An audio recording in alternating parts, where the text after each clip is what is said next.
thank you so much for joining me for Daily Spark TV. I'm Dr. Angela Butts-Chester. You know what I like to do on my show. I want to inspire, enlighten, and empower you to become your best self. Now, you know what I'm going to say. Go on, get comfy, get cozy, get your coffee or get your tea, because we are about to get started.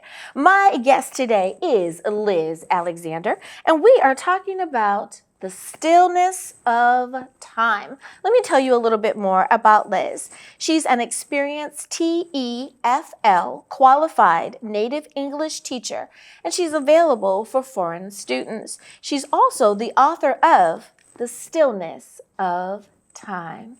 Good morning, Liz. Good morning, Thank you so Angela. much for being here with me today. Now, I love the title of your book, but before we talk about that, I want to ask you, who is Liz? What has made you the person that you are today? That's such a big question. Loaded question, right? Okay, I didn't have an easy start in life. I have had dreams that have been broken, but having said that, then they've all been repaired. Mm-hmm. I've had 5 children, all of whom I love dearly. Mm-hmm. And through that time, I think I've learned many things, and now having given a lot of time to them, I feel it's my time to do things that I've always wanted to do. And one of those was to write a book. Mm-hmm. I love that. And I think that as we go along the journey in our lives, we do have different phases and stages of our life. And I love it when we have that opportunity, once our children become grown, that we're able to do a little bit more of what we want to do. Yep. So that is amazing. Speaking of book, The Stillness of Time. Now, I love that title. Did you find that the title came to you first, or did it kind of develop out of your writings? That's, I've been thinking about that for a while. I think The Stillness of Time came from somewhere lurking in the back of my head has always been this fascination about time, but one thing led to another. I think having my children made me think about how they get older. So as they get older, I'm watching time in front of my eyes, but I couldn't specifically say what it was, can't describe it to anyone. But time for me also is like a stillness. You can't see it, you can't hear it. It's very secret. It's passing, but we don't notice it, and that's the point. We suddenly realize that time has gone, and wow, what have we done with it? What have we learnt from it? What have we achieved? Do we just rush around trying to please everybody and try and meet their demands? Or do we actually have some time to think, why am I here? What am I doing? What is the point of life? And we can rest assured that, for me anyway, and for all of us, the point for me was that we're born and we die. The important thing for me was what's in between. And I think that's basically what led me to write about the word time, because time is so important. I love it. I love it's something we can't feel. We can't touch it. We can't hold it in our hands. But it's passing, and it can't be replayed. No, it cannot. Once it's gone, and you must do with it what you need to do with it when you have it and possess it. Exactly. And that's kind of the next question that I have for you. Everyone has their own understanding or their own view of what time is. When you address it in your book, is there any one particular construct that you use universally throughout the book? What is time? It's difficult to answer that question, really, because time is different for everybody. Everybody, if you ask that question to everyone, they would always all give you a different answer. Very true. But so I can only really speak from my position and my situation. I don't like wasting time, and again, wasting time is something that we all have different concepts of on what that means to us. But for me, I don't want to sit back one day and say, why didn't I do this? Yeah. Why didn't I ask that question? Why didn't I stop this when I could have stopped this? Why didn't I change that when I could have changed it? And the only way that that can happen is if we start to try to understand ourselves and discover things around and about ourselves which only we probably can answer those questions. But putting it all together, I think time is about living and changing and adapting to reality. Time is not, as the media suggests, it's not something that's out there and we can all have it. It's not like that. Reality is living every single moment of every single day. It doesn't stop. It just keeps going by. But we don't. We sometimes we have a sell-by date. We can't go on forever. Exactly. And we have to make decisions along the way about what we really want to achieve from that. And I love that. So many times we do behave as though there isn't an expire date. You know, we do need to make sure that we've done all that we wish to, or at least try to accomplish a portion of what we plan to. You kind of touched on it a little bit before, and that is wasting time. People have a tendency to perhaps be a little ungrateful for some of the time that they are given. Have you found in your research that there are any particular ways in which people waste time? I've given a lot of thought to that in my life. Yes, I do think there are particular things. We can waste time worrying about things that may never happen. We fear things that we don't even understand why we fear them. We have to examine that. We have somehow spend some time working out what is that about really. I love that answer. We need to spend time working that out. Now, of course, as a therapist, one of the things that I would remind people is we have to self-reflect. We have to look at, from time to time, the same way that we do on our job, and we have those quarterly reviews, we have yearly reviews. We should also do that with ourselves. What's working for us? What isn't working for us? What do we need to tweak? And usually people will say, I need to learn how to manage my time. I love it. Well, it's time for us to take a very short break, but we'll be right back.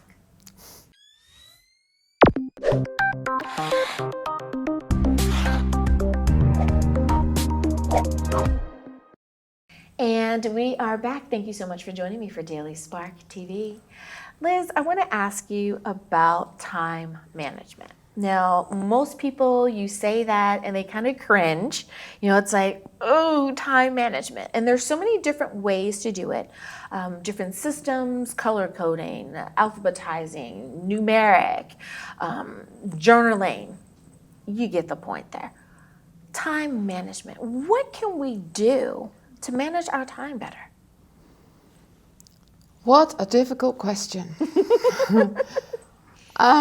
Again, I can't speak for other people. I can only speak for myself. And to me, time management just basically means structure. If I don't have a certain structure to my day, then I find I don't achieve as much as I would like to do. Then I get to the end of the day and I feel wretched because I think, well, what have I achieved? What on my list have I actually completed? What have I accomplished? So for me, it's about structure, and I always think if I can do the things I need to do to keep my life in a reasonable sense of order, then I've got spare time to do the things that I really would rather do, which is spend time with my family, to spend time with myself,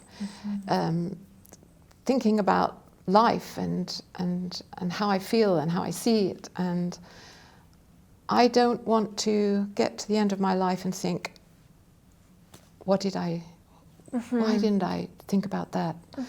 And the world, the creation of the world, the beauty of it, I want to see it and appreciate it. And just the simple things like watching a sunset or seeing a full moon and thinking, wow, how did that happen? I want to live in moments as well as structured time. I want to have time for those special moments.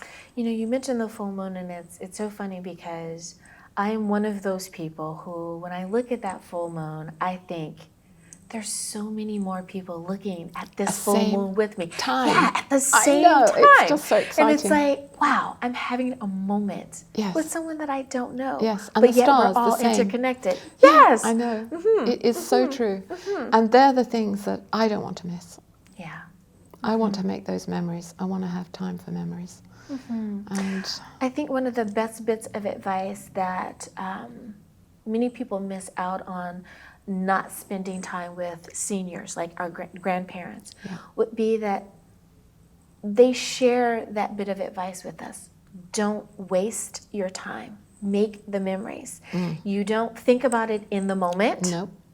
but you're making a memory for when you reach my age and you're not able to get out and about as much. You have those memories and to be able to share. They help you to be able to. I often think of that, and hopefully we will get there one day. But doing that, getting there, and actually living that moment, that time, can be very lonely, I'm sure, for many people. And that's something that I feel for. I'm concerned about. Because our memories keep us alive.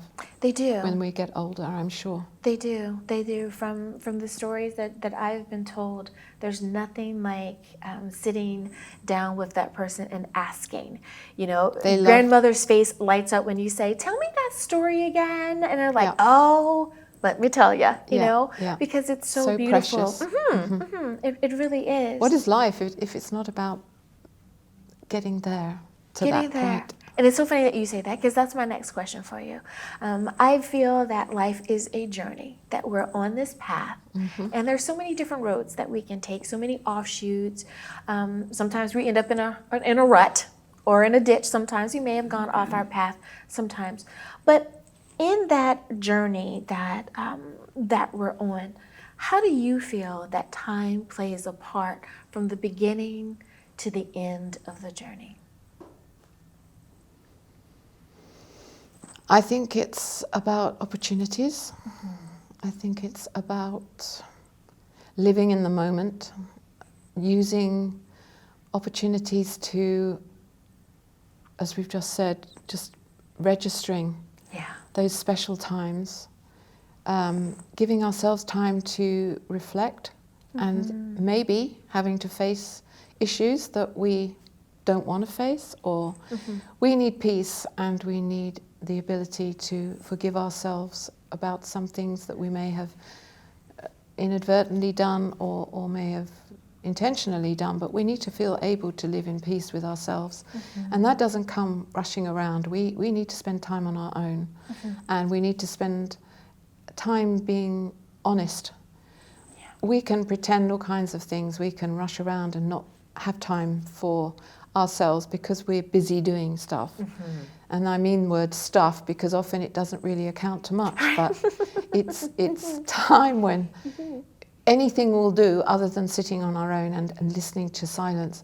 I had an experience of silence once in a canoe that I was in Canada, and I was in the middle of a lake, and it was absolutely incredible how I began to understand that you can actually hear silence. Yes.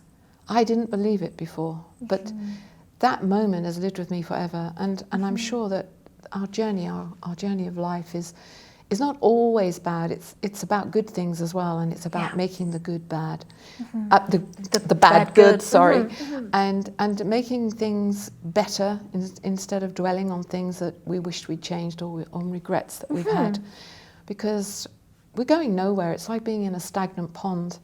Yeah. We just sit there and there's nothing going. There's no life. We're not going to grow like that.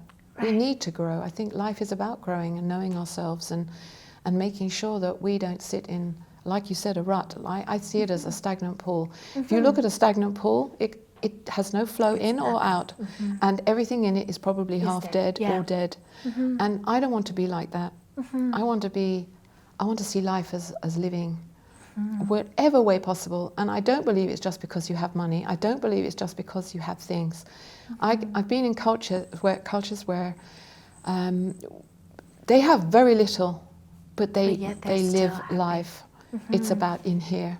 It's not necessarily about out there.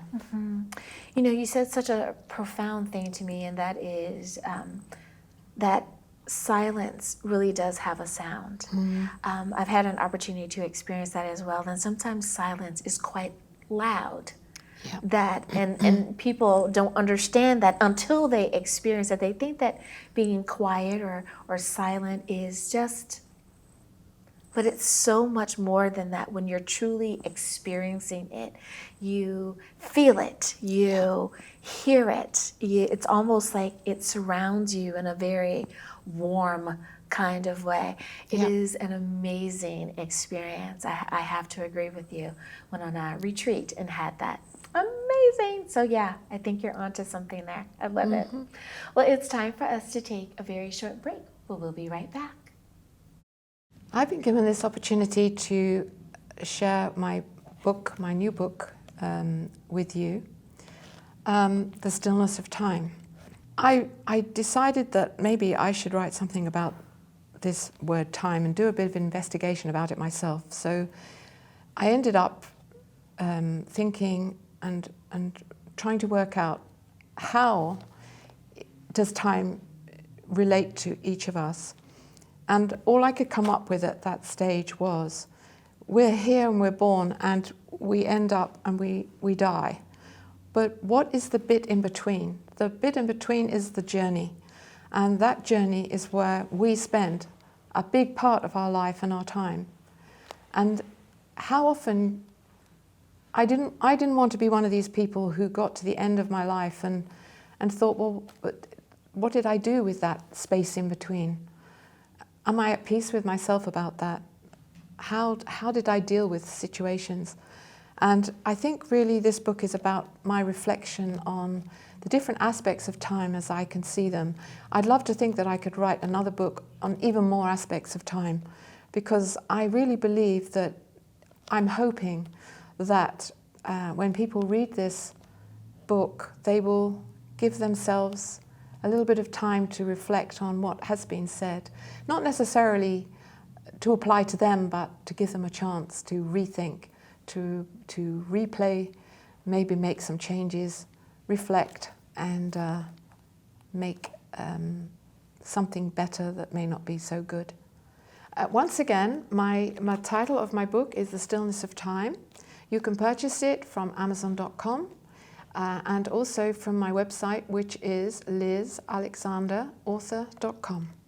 And we are back. Thank you so much for joining me for Daily Spark TV. My guest today is Liz Alexander, and we are talking about her book, The Stillness of Time. So Liz, we kind of touched on it before, and that's that word regret. Do you think that more people are living with a sense of regret because they have in some way squandered their time or misused their time?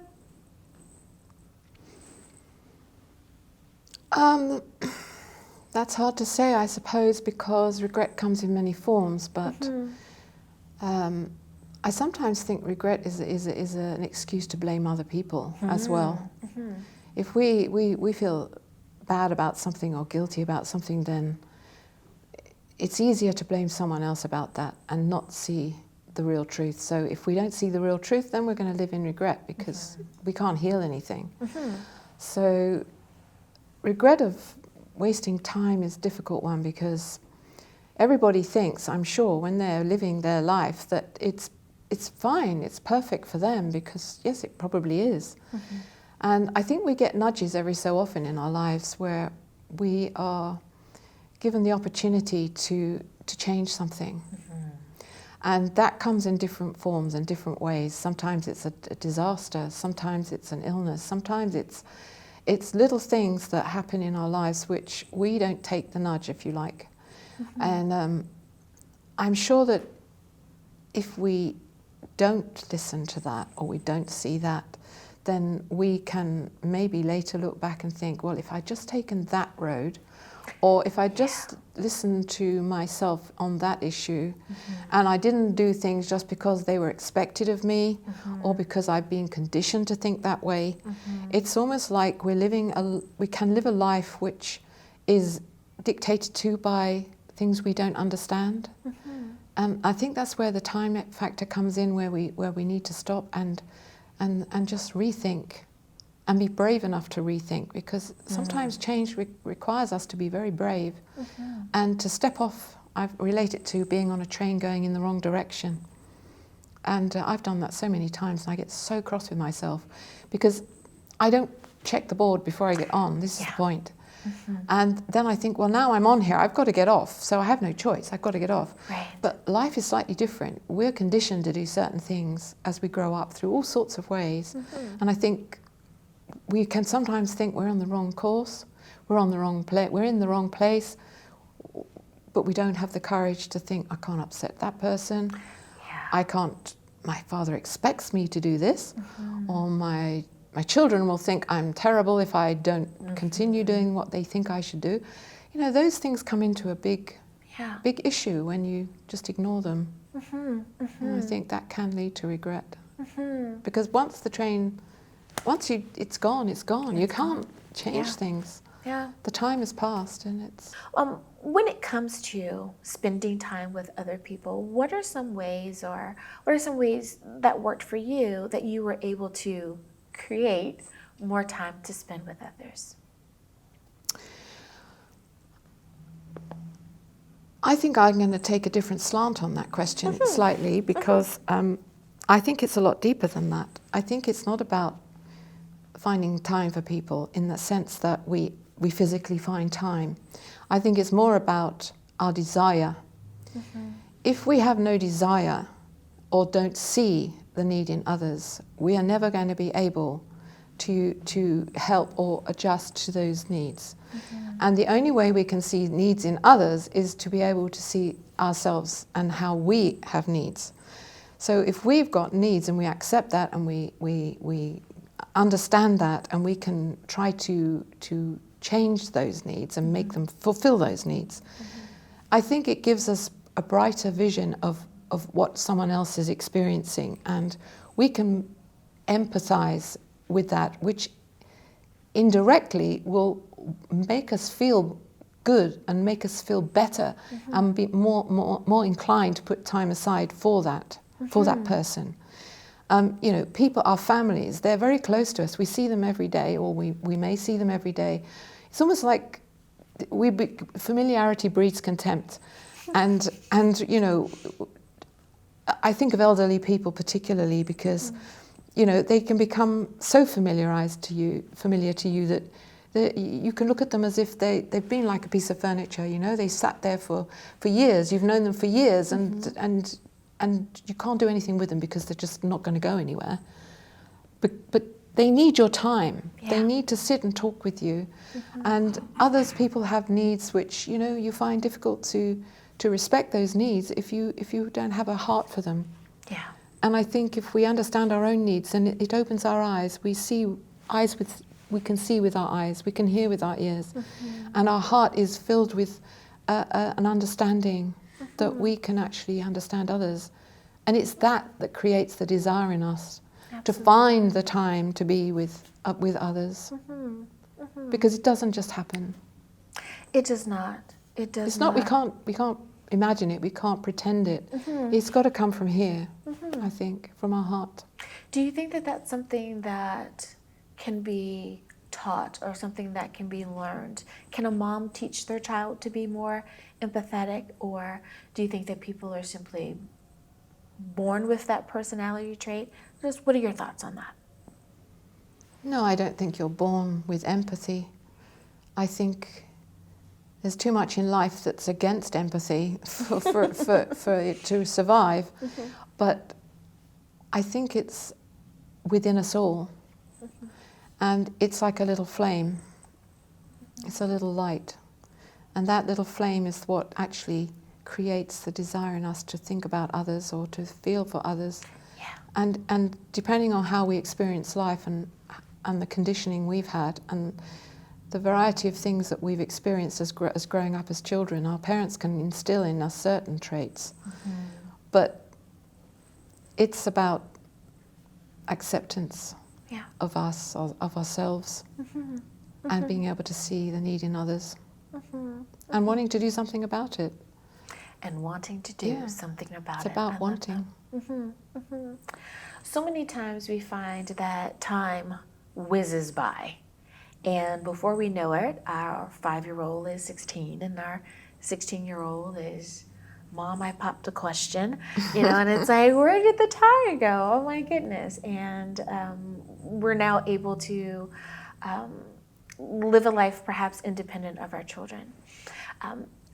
How do you, or what would you suggest to a mom who's trying to capture as many moments as she possibly can so that time doesn't whiz by? Have you found that there are any ways in your personal life that you were able to capture those moments so that you can reflect back on them? That question is I want to make an answer to that question in such a way that you use the term time whizzes by. I'm not so sure that time actually moves or changes. It's us that whizzes by. We're the ones who whiz by time, whiz by in our lives so that we don't have any time to spend on that issue. My children, I think, I have so many memories of my kids, and I just wanted to make time for special moments. I really wanted to do that because my childhood was not amazing by any means. And the thing that I felt so conscious of when they were younger was that I needed to see them grow and watch them grow. And you can't stop time, as it were. You can't stop them growing up, but you can make special moments with them. And nothing was more precious than the time I spent with them. Sometimes talking silly rubbish, sometimes reading bedtime stories 5 times over because there were 5 of them, and sometimes flipping pages because you wanted things you're so bored with the same story. But you know what? Those are the precious moments that I remember. Absolutely. And I will always have with me. But now they've got children of their own, so they now remember those moments. And it's amazing how I believe that what we do as parents not only affect our children, but they will eventually affect our grandchildren. Absolutely. Because the things that I've impressed upon my son, perhaps the things that he has enjoyed, he will want to do eventually. If he ever has children, that's something that he would want to do. So I can understand. The last question for you, and it's a question that I always ask, and that is, how do you believe that your faith has made you the person that you are today? It's carried me through some terrible times. The terrible times, I think, were for a reason. They had to help me to understand myself. At the time, it was difficult. I didn't want to face those things, and I think we carry a lot of unnecessary baggage because we don't know how to let go of certain things. But I believe my faith has given me hope. It's something very precious to me.